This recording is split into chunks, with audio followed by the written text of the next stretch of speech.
Yan mga par, ganyan yan. Ngayon par, i-open natin yung, ito yung ano niya, on-off mga pare. Pipindutin mo lang siya ng 2 to 3 seconds mga pare. 1, 2. O diba? Sagana na yan mga par. Wow! Automatic pare! Yan kaya siya mga par.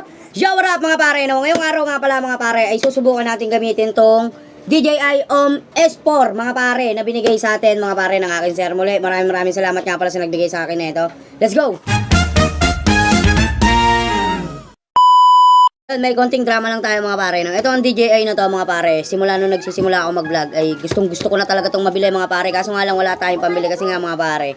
Alam niyo ba kung magkano yung price na ito dati mga pare? Naglalaro siya sa price niya dati nung nilabas to is 8,000 to 10,000 mga pare.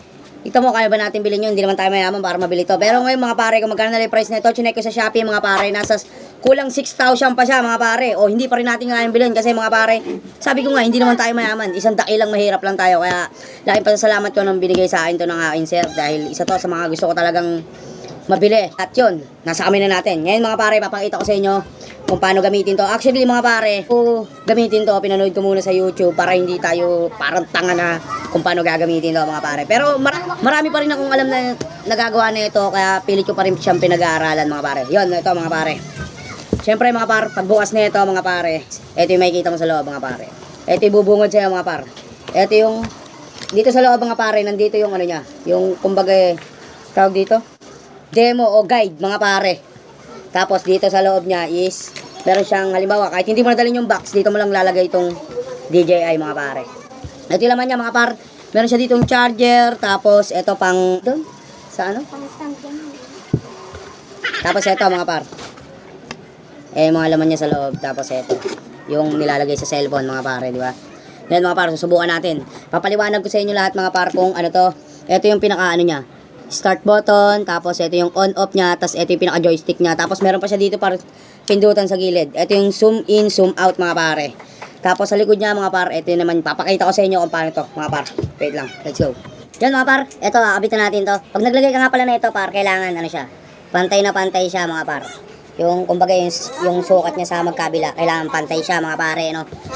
Tapos mga par, hindi mo pala to magagamit par kung hindi ka magda-download ng app na ito mga pare. Yan.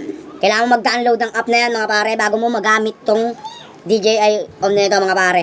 Kasi mga par, unang gagawin syempre, kakabit natin to mga par. May kulay puti ito. Kailangan yung puti sa puti is magkapantay mga pare. Ayun. Sinasabi ko, swak mga pare. Yan mga par, ganyan yan. Ngayon par, i-open natin yung ito yung ano niya, on-off mga pare. Pipindutin mo lang siya ng 2 to 3 seconds mga pare. 1, 2. O diba? Sagana na yan mga par. Wow! Automatic pare! Kaya siya mga par. Actually mga pare, napakaganda gamitin to na to sa mga vlogging. Or diba, mahilig tayong gumawa ng mga music video natin mga pare. Hindi na tayo mahihirapan mag-video o mag-transition mga pare kasi literal na napakaganda nito mga par. Walang kaalog-galog-galog ba? Gagagin ka, tatakbo ka, bablog ka, par. Oh, nakita mo, walang kaalog-galog-galog yan. Sabi ko sa inyo mga par. At ito pa mga pare, ang isang kagandahan nito kung bakit yung nagustuhan to mga pare. Mapakita ko sa inyo, wait lang. Kabit nga lang pala natin yung stand niya mga pare. Ito yung pinaka-station niya mga pare kung gusto mong mahaba yung gagamitin mo mga pare. Di-trade siya mga pare, no? Kaya ikutin mo na ganyan, no? Ha? Ay, sumuot. Yan. Napakabisa mga pare. O, di ba? Oh. Ganyan kaganda yan, par. Tapos ito mga par. Papakita ko sa inyo. Dadownloadan ko lang to ng app yung cellphone na ito kasi wala pa siyang app na yun. Dadownload lang ako. At yun na nga mga par, no? Na-i-connect ko na siya sa cellphone natin mga pare. Na-download yun na rin yung app. Tapos, ito palang pinaka pad nito yung DJI mga pare. Di-bluetooth nga rin pala siya mga pare. Kailangan mo rin siyang i-bluetooth sa cellphone natin mga pare. Let's go. At yun nga mga pare, no, gaya na sinabi ko kanina mga pare, itong ano nito is ito yung on-off, tapos ito yung start button, tapos ito yung pinaka-joystick niya mga pare. Pwede mong kontrolin yung cellphone mo dyan mga pare. Yan yung manual na joystick mga pare, di ba? Tapos ito mga pare, ito yung zoom in, zoom out niya mga pare. Diba, gusto mong i-zoom, ayun, sa zoom mo lang par. Punta mo lang sa taas, di ba? Tapos out mga par. Angas, di ba? Napaka-angas talaga mga par. Tapos itong pindutan niya sa likod mga pare, ito kung makikita nyo. Ito naman is, kung i-click mo siya ng 2 click mga pare is, mapupunta siya sa harap yung camera niya mga pare. Ano? Click natin. Yan, mapupunta sa harap. Tapos click ulit natin mga par. Oh shit, gano'ng kaganda to. At ito pa mga pare, ang isa ko sa nagustuhan dyan mga pare kung gano'ng kaangas to. Ito mga par, ano, ito nga pala yung talagang magagamit natin sa pagbablog natin, lalo na sa mga music video natin ginagawa. Kasi mga pare, itong camera na to is automatic na susunod sa yan mga pare. Ayan. Napakaganda, di ba?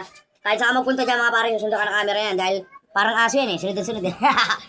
At yun mga pare, tapos na tayo. Dito ko na rin tatapusin yung video na to. Maraming salamat sa panonood mo. At muli gusto kong magpasalamat sa nagbigay sa atin noon. Maraming salamat sa iyo, sir. Di ko alam kung ba't ayaw mo pong pasabi pangalan mo. Pero maraming salamat po ulit. At yun mga pare, maraming salamat sa panonood nyo. Let's go! Woo!